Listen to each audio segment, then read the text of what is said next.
311 is this weekend.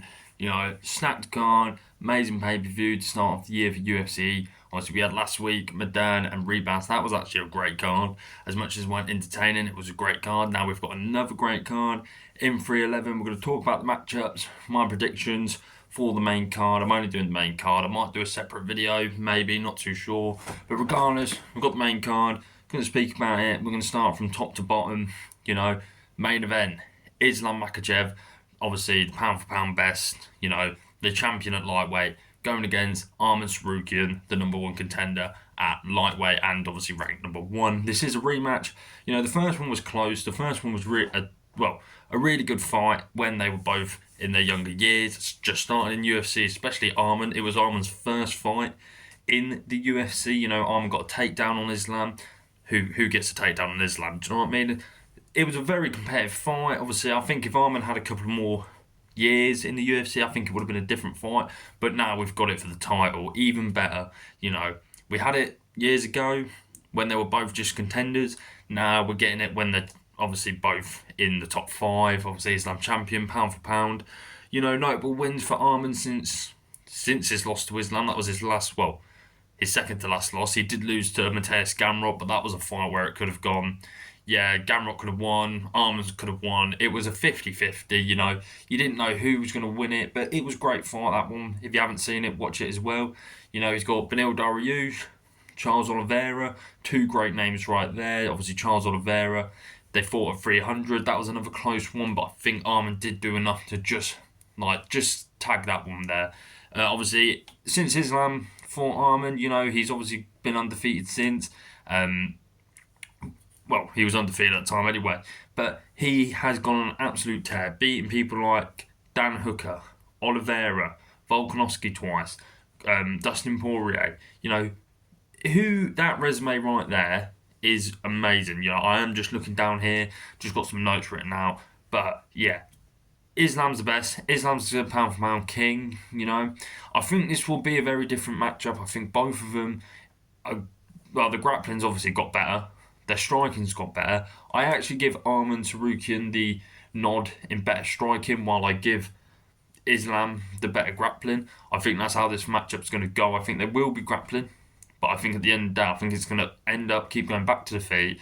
And yeah, I think it's going to be a masterclass of martial arts, where you've got two people who are good at everything, and then they're going to bring it all together, and we're going to see who's the winner. I think Islam will retain, but I think it's going the distance. It's still a great matchup, To the co-main event, we've got Merab versus Umar. Merab Dvalishvili v Umar Nurmagomedov. Obviously, you've heard that name before. Khabib. Obviously, Umar is the cousin of Khabib. Merab's the champ, It's this matchup for me. I like it. I think it is good. But at the same time, I don't, in the fact of Merab had to work to get his title shot, He had to fight people. His last four opponents have all been former champs, in the fact of Jose Aldo, Peter Yan, Henry Cejudo, and then beat Sean O'Malley for the title. He had to scratch and claw to get to that title shot, while Umar did not, in my opinion. Umar, he's got one ranked win against Corey Sandhagen. Amazing fight. It was brilliant. Corey actually looked really good in the fight, as much as he did lose. It was obvious Corey lost, but Umar couldn't keep him on the floor, on the ground, sorry. Corey would, each time Umar take him down, Corey would get straight back up, And I think this is going to play a factor in this fight, in the fact of you're going against Merab Dvalishvili, the machine. We know what Merab brings, constant cardio. He is go, go, go, go. Striking wise, obviously we know Umar has the advantages there. He's got okay power. It's not ridiculous. Merab's the same as well. They don't have knockout power for bantamweights, people like Sean O'Malley and like Figueiredo, but it's still an interesting matchup. I'm actually going to give Merab the win on decision again, because Merab's got that, pedigree of people he's fought.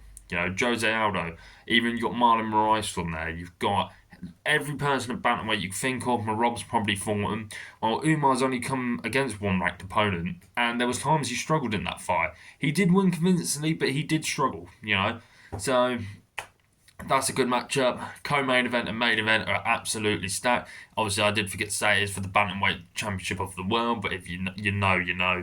The feature bout, of the evening. We've got Yuri Prochazka ranked number 2 versus Jamal Hill ranked number 3. Now, we're not going to need the judges for this one. This ain't going to decision.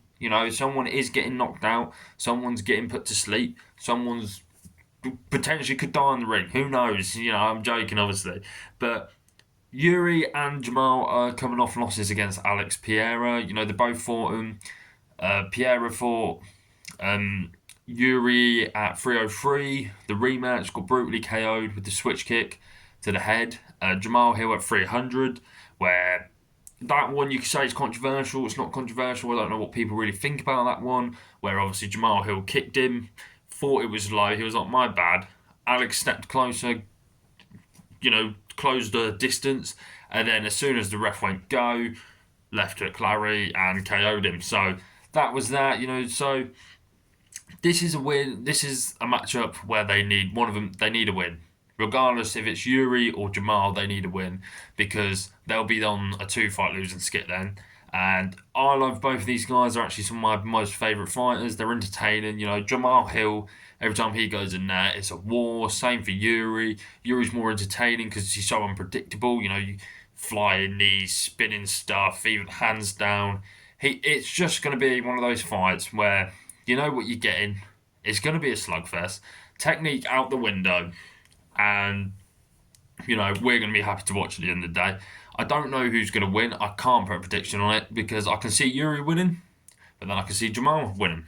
I really don't know. I'm not going to put a prediction on this one because I think they're both as good as each other. Both former champs, both gave up the title because of injuries. So fair play to him for doing that. Alex probably wouldn't have been where he is now if it weren't for both of them relinquishing the title. I'll be honest. I mean, Alex could have become champion eventually, but he wouldn't have gone on that tear of what he did. So, it is what it is. Great matchup. Love it. Violence, war. Someone's getting KO'd. Let's say that. That's the prediction. Someone's getting KO'd. Don't know who. It'll be someone in that cage. Yeah. And then we've got Dariush v. Moicano at lightweight. Now, this one for me is kind of the passing of the torch. Dariush, he's near at the end of his career. We all know it. He's obviously lost to Charles, then lost to Arman, and he hasn't looked great he looked okay in the Charles Oliveira fight. Obviously, the Arman one, he got absolutely put to sleep. And then he's going against Renato Moicano. Moicano's been on a 3-fight winning streak. Absolutely teared through Benoit Bendeniz. When I say teared through, he absolutely mauled him. The way how Khabib used to destroy people, that's how Moicano looked on that night in France. And I think we all know what's going to happen. As much as we all love Beneil Dariush, he's a fan favourite. He always goes in there and gives us a show. He rather gets put to sleep or he'll put someone to sleep like that. But I think this is passing the torch. I think Moicano's going to get a stoppage or a submission. I think probably a ground and pound stoppage. But who knows? It's Dariush. Sometimes we've doubted Dariush v Gamrot. We've doubted him out in that, and he goes in there and puts an absolute masterclass on Gamrot. So who knows? But I am going with Dariush. Obviously, not Dariush, Moicano. You know what I mean. Dariush ranked number 9. Moicano's ranked number 10. So this is Moicano's fight to be like, look, I'm not a top 15 fighter. I belong in the top 10. And he's beat Jalen Turner at 300. He also beat, I don't know who else he beat, but yeah, his last two is Benoit St. Denis and obviously Jalen Turner. So I'm going with Dariush. I keep getting them confused. I keep going in Moicano. There we go. I finally got it out. Jesus. And then the last fight we're going to talk about is Kevin Holland versus Renan de Ridder. The one champion who come over. I can't say his name properly. Correct me. Tell me in the comments how to pronounce it. But this is going to be a fun matchup. It is at middleweight. Kevin Holland has all the potential in the world, but he never just lives up to it. Kevin Holland's got great wins. He's got Jeff Neal before even the UFC. Joaquin Buckley. Look what Buckley's doing. Jacare Souza. There's so many good wins on Kevin Holland's record, and he's had so many good losses as well. When I say good losses, he lost to the best of the best. No shame in it. Obviously, he's lost to Marvin Vettori, lost to Derek Brunson, Wonderboy. Jack Della Maddalena, Hamzat. So Kevin Holland's he's a threat, but he's also beatable. Kevin Holland's kind of become the gatekeeper of welterweight and middleweight. He'll drop down, he'll go up, he'll do whatever. But and then the Ryder, we're just going to Ryder. Ryder's obviously a one champion. He was a one champion. Come over to UFC, fought Gerald Meerschaert and I'm pretty sure it was a submission win or a TKO on the ground. But it was a good performance. It did look like at times he struggled. Obviously Gerald Meerschaert, he is good, but I wouldn't say he's as good as Kevin Holland. So it's one of those. Where does he stand in the UFC? Is he a top 15 guy? Can he be a top 5 guy? We don't know. Kevin Holland, we know he's a top 15 guy. That's what Kevin Holland will be. Even if he's not in the rankings, you can put him against someone who's in the rankings and he'll probably beat him 50% of the time. I'm going to go with Kevin Holland, as I don't know massive and much about Derrida or the Ryder, whatever.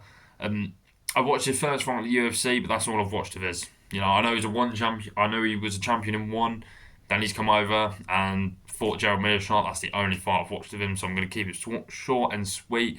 I'm going to go with Kevin Holland. I think Kevin Holland will get a win. Don't know how. Submission, KO, decision. I don't know. But regardless, that is the card. Tell me what you guys think. If I'm wrong, if I'm right. Obviously, Yuri and Hill, I didn't give a prediction for, as I don't know. It's just a close fight. I think it's a stacked card. I think we've got lucky for the first pay-per-view of the year. It's this Saturday, 1 a.m. if you're in the UK, and 1 a.m. for prelims, 3 a.m. for main card. So obviously, I don't know about other countries, but UK time, that is the times that start. And I hope you guys enjoy it. I hope you guys enjoy the show. Hope you guys enjoyed this video. Obviously, like, comment, and subscribe. And I'll see you guys in a bit.